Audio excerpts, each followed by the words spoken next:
He said, "Marisa, I see the FBI, state police, and it looks like they have your house surrounded. This nightmare was real." It's a grooming process when you're trying to get close to a child or a minor. It was like somebody punched me in the gut.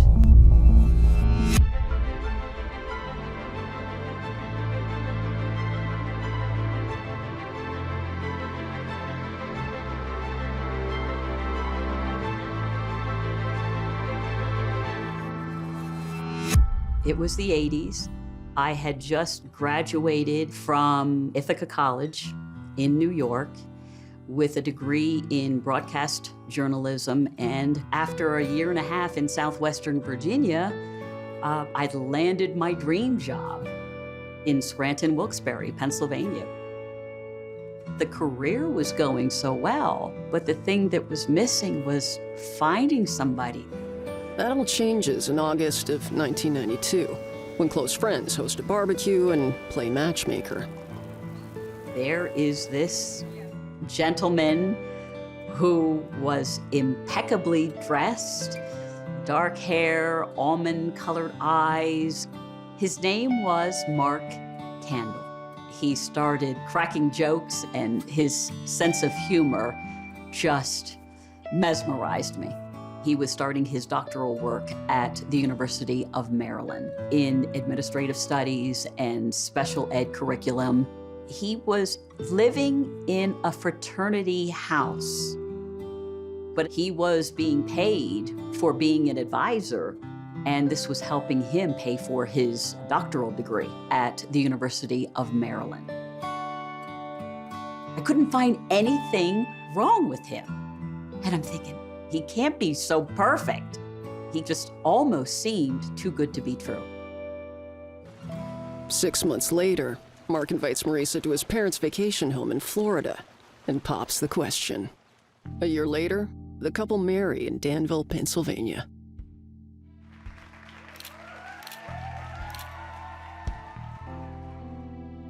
On January 5th of 1996, I gave birth to Rachel. There she is. There's our big girl. There's our big girl. Rachel. Marisa continues to be the main breadwinner of the family, as her status at WNEP steadily rises. Mark completes his PhD, starts teaching at local colleges, and wins a seat on the Scranton School Board. In 1997, they welcome their second daughter, Sarah. He really became Mr. Mom. He started to cook, he started to bake, he cleaned the house. I was just so fortunate because he was such a great father. Every so often, Mark would say, "They're having a party this weekend, and I want to go and see some of the guys." At one point, I did ask him, "Why are you still going to these fraternity parties?" And did not blink an eye. His response was always, "Honey, you've got to realize I was the founding father of these fraternities." I actually dismissed it because he had such a valid explanation. By 2004, like many busy professionals, Mark and Marisa have drifted apart. In the beginning of our marriage, the sex life was amazing, but it started diminishing in the few years leading up to our 10-year anniversary. For the first time, Marisa wonders if her relationship is in trouble. Things only get worse when she receives 2 anonymous emails that come in on the newsroom's public server. The emails were telling me to go and get checked for communicable diseases because my husband was fooling around with young guys, and you don't know who your husband is, and he is doing this behind your back, and we care about you. I thought, this can't be true, and I dismissed it. I never even brought it up to Mark because I did not want to embarrass him. Then, a few weeks later, I received a phone call at work, and it was Mark, and he said, "Honey, I'm at the district attorney's office, and I think I may be in some trouble."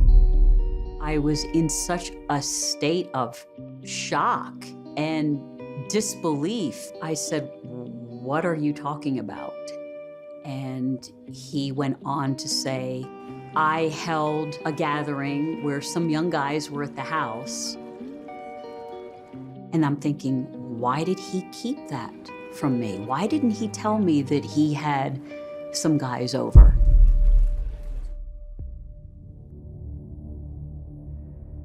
The mother that brought this to light had two sons involved with Mark Kandel. One was above the age of 18 and one was a minor.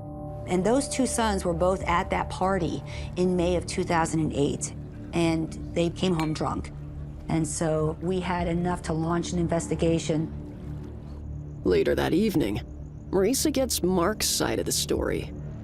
He said that a 17-year-old boy had snuck in, and he ended up being out all night drinking. But instead of telling his mother that he had been out with other high schoolers all night long, and said that he was at our house drinking. I believed him.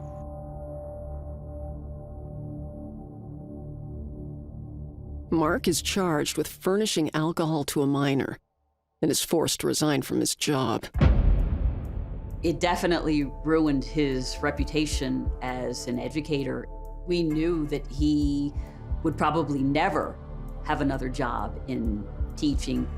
Over the next 4 years, the family tries to put the painful episode behind them. Mark ended up finding a job with an insurance company. Things were still going well for me at the television station. While charitable organizations. And for the first time in a while, people were not talking about what happened to Mark.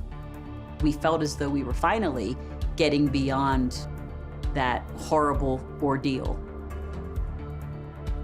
Between 2008 and 2012, reports kept coming forward. Why are all these young men congregating at his house? Neighbors talked. They saw and they heard the parties that were going on in the backyard, but there's nothing illegal about that. Some would say, you know, he's just taking care of these boys. He's being good to them.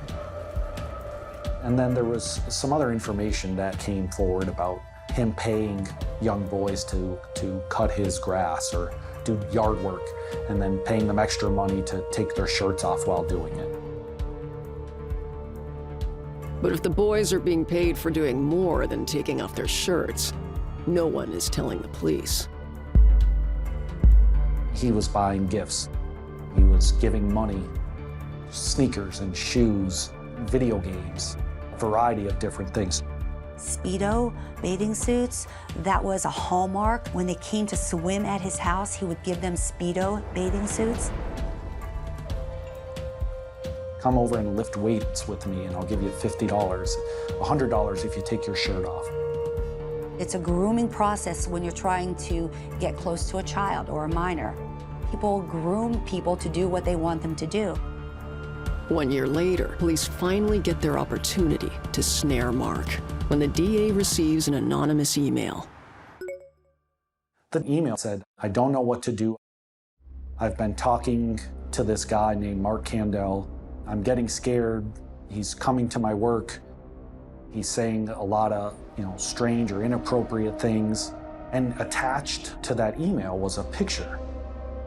And that picture ultimately was Mark Kandel's lower torso with his genital region bulging. I mean, it's not just saying hello. This minor came forward with his parents, was interviewed, turned over his cell phone. This time, the photographic evidence from Mark on the boy's phone is explicit, enough for authorities to take action. The FBI and Lackawanna District Attorney's Office execute a search warrant on Mark and Marisa's home. We began pounding on the front door, and I see Mark go across a balcony in the second floor. In my mind, it's an officer safety issue. Is he destroying evidence? So at that point, we decided that we were going to breach the door and enter the residence. I identified myself to Mark, and I said, "We have a search warrant for your home. I'm here now, and I will listen to you, and now's the time for you to finally talk to somebody, go deep into this sexual attraction to young boys." And we did.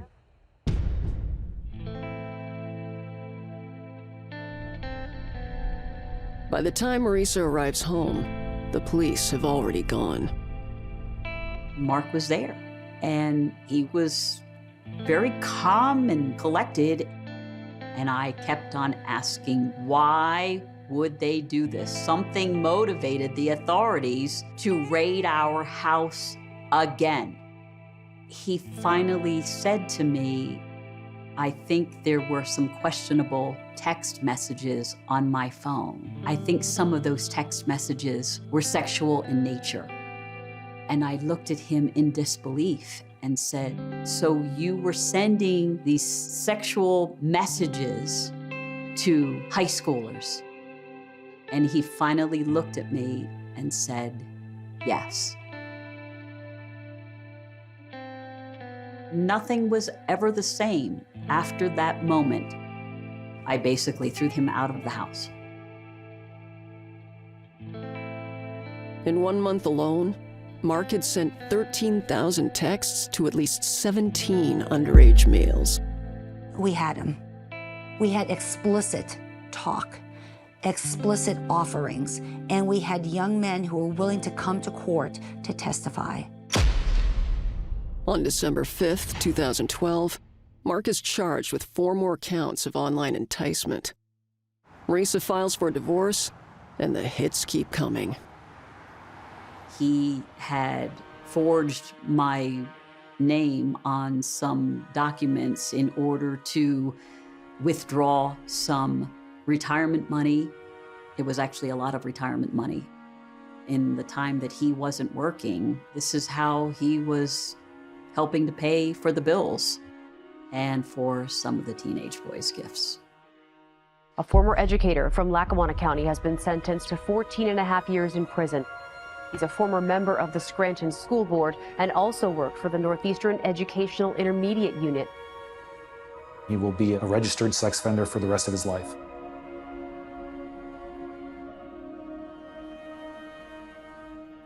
I had to survive.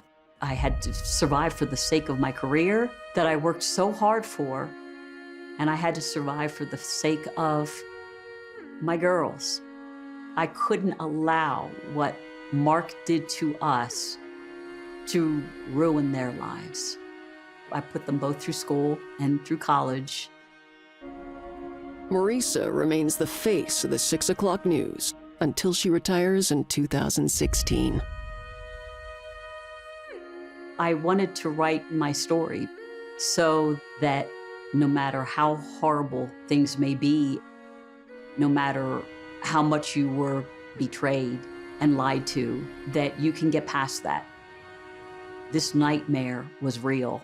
I think once I came to terms with that, I was able to be okay with myself and ditch the self-pity and move on and be the better person for it.